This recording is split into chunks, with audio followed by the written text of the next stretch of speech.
Baik, untuk yang selanjutnya yaitu pembahasan tentang arsiran. Arsiran adalah bentuk penempang bagian benda yang terpotong harus ditunjukkan dengan garis arsir. Jelas arsiran disesuaikan dengan bahan yang dipotong. Fungsi arsiran adalah untuk menunjukkan bidang terpotong pada gambar, sedangkan bentuk arsiran pada umumnya dibuat dengan garis tipis. Garis tipis kontinu yang sejajar dengan kemiringan 45 derajat terhadap sumbu utama atau garis patokan.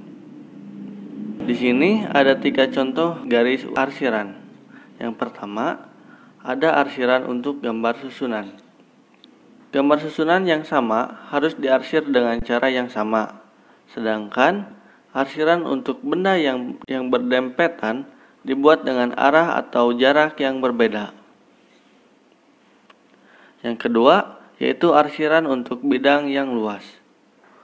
Untuk bidang yang luas, arsiran dapat dibatasi pada daerah tepi bidang yang diarsir. Jadi, untuk bidang yang luas ini, kita cukup mengarsirnya di bagian sisinya saja. Untuk yang ketiga, yaitu arsir untuk bidang potongan yang berbeda dan sejajar. Maksudnya, arsiran harus tetap sama, tetapi harus bergeser sepanjang garis bagi antara kedua bidang potong. Baik, untuk selanjutnya yaitu materi tentang penunjukan ukuran. Pemberian ukuran pada menggambar mesin. Ada beberapa ketentuan yang harus diperhatikan dalam memberikan ukuran terhadap gambar kerja.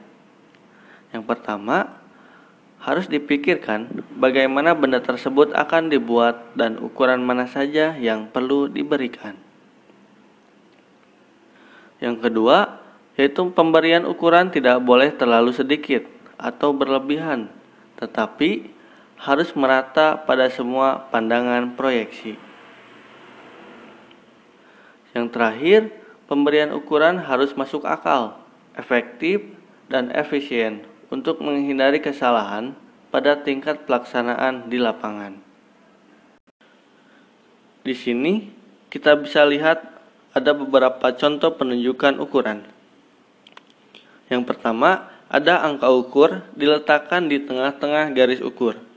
Maksudnya, di setiap penunjukan ukuran, angka atau nominal tersebut diletakkan di tengah-tengah garis ukurnya. Kemudian, angka ukur tidak boleh dipisahkan oleh garis gambar, jadi boleh ditempatkan di pinggir. Maksudnya, untuk garis gambar atau garis ukuran bila bertabrakan, maka penempatan nominal ukuran tersebut boleh ditempatkan di pinggir. Selanjutnya, jika angka ukur ditempatkan pada bagian berarsir, arsir harus dihilangkan untuk memberi tempat angka. Maksudnya itu, jika nominal atau angka dari ukuran tersebut ditempatkan di atas arsiran, maka di bagian nominal tersebut arsirannya harus dihapus, agar memudahkan kita untuk membaca nominal tersebut. Kemudian, pada bagian yang sempit, angka ukur dapat ditempatkan di luar garis ukur, sehingga garis ukur diperpanjang dan lebih diutamakan diperpanjang ke sebelah kanan. Jadi, jika kita akan mengukur sebuah benda dan untuk layoutnya itu sempit, maka kita boleh memanjangkan garis ukurnya dengan diutamakan perpanjangan ke sebelah kanan.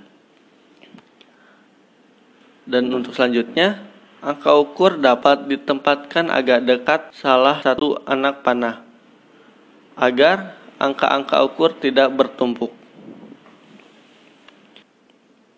Yang terakhir, ada garis ukur dan garis bantu. Untuk garis ukur, biasanya ditunjukkan untuk garis ukurnya itu nyambung dengan si bendanya.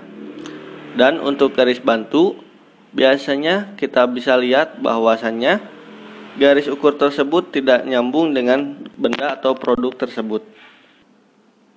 Dalam penunjukan ukuran, ada aturan-aturan dasar dalam penunjukan ukuran itu sendiri. Yang pertama ada ukuran fungsional. Ukuran fungsional adalah ukuran yang memiliki peranan sangat penting agar komponen dapat berfungsi dengan benar. Ukuran fungsional ditentukan berdasarkan fungsi kerja dari benda tersebut terhadap konstruksi susunannya, terutama bagian yang berhubungan dengan bagian-bagian benda lainnya. Biasanya, untuk ukuran fungsional, yaitu menggunakan toleransi umum, toleransi khusus, dan toleransi suaian. Yang kedua ada ukuran non-fungsional. Ukuran non-fungsional adalah ukuran yang tidak terlalu berpengaruh terhadap fungsi komponen yang digambar.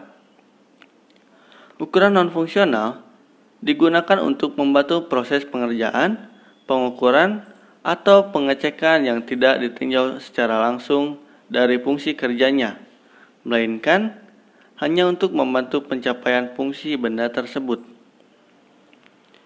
Biasanya, ukuran non-fungsional hanya menggunakan toleransi umum. Yang ketiga, ada ukuran pembantu atau ukuran tambahan. Ukuran pembantu adalah penunjukan ukuran tambahan yang diberikan agar operator tidak perlu menghitung sisa atau jumlah ukuran yang ada. Pencantumannya biasanya ditandai dengan tanda kurung. Oke, untuk selanjutnya masih tentang teori penunjukan ukuran. Yang pertama ada penunjukan ukuran besaran.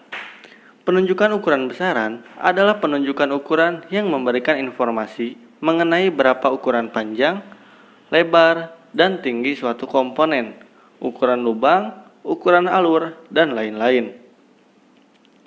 Yang kedua ada penunjukan ukuran kedudukan atau posisi. Penunjukan ukuran kedudukan atau posisi adalah penunjukan ukuran yang memberikan informasi mengenai jarak kedudukan lubang, alur, dan bentuk lainnya yang diukur dari suatu tempat yang menjadi patokan. Untuk ukuran kedudukan atau posisi ini, biasanya untuk mengetahui letak atau kedudukan dari lubang, bulir, dan bentuk lainnya. Dan ada juga ketika pemberian ukuran pada gambar kerja, penunjukan ukuran yang dicantumkan adalah penunjukan ukuran gabungan, yaitu penunjukan ukuran besaran dan posisi. Misalkan ada suatu part dan akan digabungkan dengan part lainnya, maka penunjukan ukurannya itu hanya penunjukan ukuran yang dimana itu hanya untuk penunjukan ukuran gabungannya.